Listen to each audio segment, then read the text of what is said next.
और तीर्थ जो साक्षात तीर्थ माने जाते हैं संत, इसीलिए जैन धर्म में तीर्थंकर की अवधारणा जो आपने सुनी होगी वो इसीलिए है कि वो साक्षात जीवंत चैतन्य तीर्थ के रूप में होते हैं।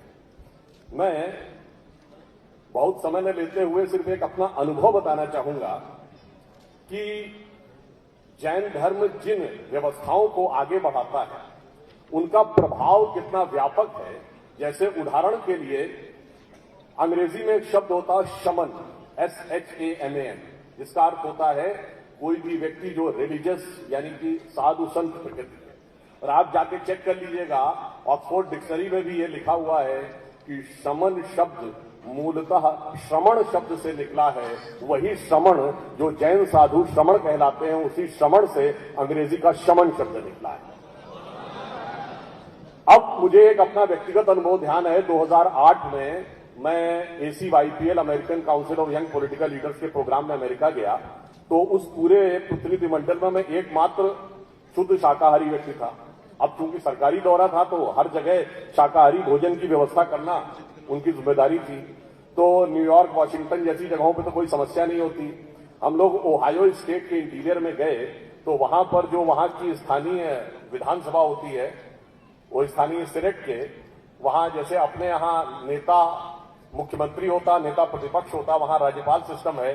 तो मेजॉरिटी लीडर और माइनॉरिटी लीडर कहते थे, तो मेजॉरिटी लीडर हम लोगों के वो थे होस्ट। उनको बढ़िया सुविधा हो रही थी। उन्होंने मुझसे पूछा कि यू आर प्योर वेजिटेरियन? मैंने कहा यस। तो कहते हैं आर यू जैन? अब देखिए कितनी दूर तक यह प्रचारित है कि प्योर वेजिटेरियन का मतलब जैन। फिर वो कहते हैं you are vegetarian because of the cultural reason? मैंने कहा no, also because of the scientific reason. तो कहता व्हाट इज साइंटिफिक रीजन? तो मैंने उनसे कहा what is the difference between plant and animal, यानी जंतु और वनस्पति में अंतर क्या है। कोई भी साइंस के विद्यार्थी से पूछेगा तो वो बताएगा अंतर है presence of the nervous system, तंत्रिका तंत्र की उपस्थिति। इसीलिए वनस्पति अपने आप गति नहीं कर सकती है, जंतु अपने आप गति कर सकता है। तो जब आप किसी जंतु को लेते हैं तो उसके साथ साथ उसके तंत्रिका तंत्र का भी जो एमिनो एसिड है वो भी आपके अंदर जाता है। और जब वो एमिनो एसिड वही है जो डीएनए के अंदर पाया जाता है। अब जब वो एमिनो एसिड आपके अंदर जाता है और आपकी बॉडी के नर्वस सिस्टम के एमिनो एसिड के कांटेक्ट में आता है, तो थर्मोडायनेमिक्स का एक लॉ है, if two objects of variable energy level comes in contact with each other, यानी दो ऐसे पदार्थ जिनका ऊर्जा स्तर अलग अलग हो, एक दूसरे के संपर्क में आए, तो जानते क्या होता है? Energy flows from higher to lower. तो ऊंचे स्तर से नीचे स्तर की तरफ जाती है। बताइए आपकी चेतना का स्तर ऊंचा है या जानवर की चेतना का स्तर ऊंचा है? तो मानी हुई बात है, जैसे ही आप मांसाहार ग्रहण करते हैं चेतना का डिटोरिएशन, डिसिपेशन शुरू हो जाता है। मैंने कहा यह साइंटिफिक रीजन है जिसकी वजह से मांसाहार करना उचित नहीं समझता। और जब आप यह करते हैं तो यह साधना के प्रथम स्तर का प्रतीक है, प्रथम चरण।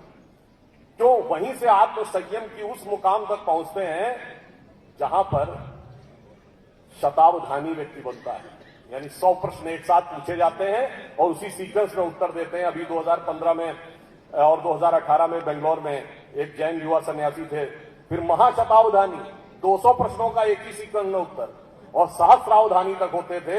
यदि चेतना के उस स्तर तक पहुंचना है तो जैन धर्म ने जो शिक्षाएं दी हैं वो आत्म संयम उसका प्रथम सोपान होता है, तब आप वहां तक पहुंचते हैं। और इसीलिए हमारे यहां ये कहा गया कि जो बाहर की दुनिया को जीत लेता है वो वीर है।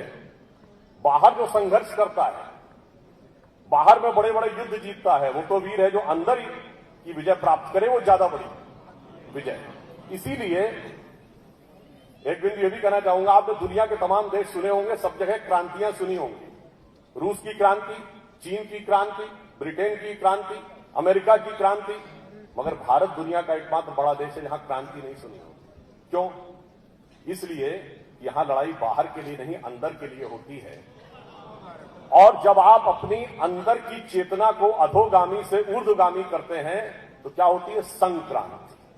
इसलिए भारत में क्रांति नहीं होती है, भारत में संक्रांति होती है। तो मैं सिर्फ अंत में यह कहना चाहता हूं कि जितने भी प्रकार के हमारे जैन धर्म के सिद्धांत हैं, ये इस तरीके से हैं जैसे कोई प्राइमरी स्कूल का बालक अगर ये सोचे कि मैं यूनिवर्सिटी और पीएचडी लेवल के चीजों का विश्लेषण कर लूं, तो जो लोग अपनी नॉर्मल सांसारिक बुद्धि से इसका अध्ययन करने का प्रयास करते हैं वो उसी प्रकार की गलती करते हैं जैसे दूसरा चौथा पास व्यक्ति पीएचडी डिग्री वाले की स्टडी करना चाह रहा हूं। इसलिए अंत में मैं सिर्फ यह भी बताना चाहता हूं कि आपके यहां ज्ञान के स्वरूप का कैटेगराइजेशन कैसा है। जो नवकार मंत्र है उसमें सबसे पहले क्या कहते हैं, नमो अरिहंतारम, सभी अरिहंतों को नमस्कार। फिर नेक्स्ट है नमो सिद्धारम, फिर कौन, जो सिद्ध पुरुष है। फिर नमो अय्यर्याणम, यानी आचार्य लोग। आचार्य कौन है, जिसने सब अनुभूत कर लिया हो और बताने की क्षमता भी रखता हो। फिर है नमो अवौझाण, अवौझाण मतलब उपाध्याय, इनको सारा ज्ञान हो गया हो। यह अवौझा शब्द जो है इसी से ओझा शब्द और झा शब्द बनाए जो ब्राह्मणों के सरनेम होते हैं। और अंत में है नमो सर्व साहूराम, यानी फिर सभी साधुओं को नमस्कार। तो आप देखिए कितना एक क्लियर कट स्ट्रैटिफिकेशन है जिस ज्ञान के स्तरों का, कि पहले अरिहंत, फिर सिद्ध, फिर आचार्य, फिर उपाध्याय और फिर समस्त साधु। तो अंत में सभी साधुओं को नमन करते हुए अपना निवेदन समाप्त।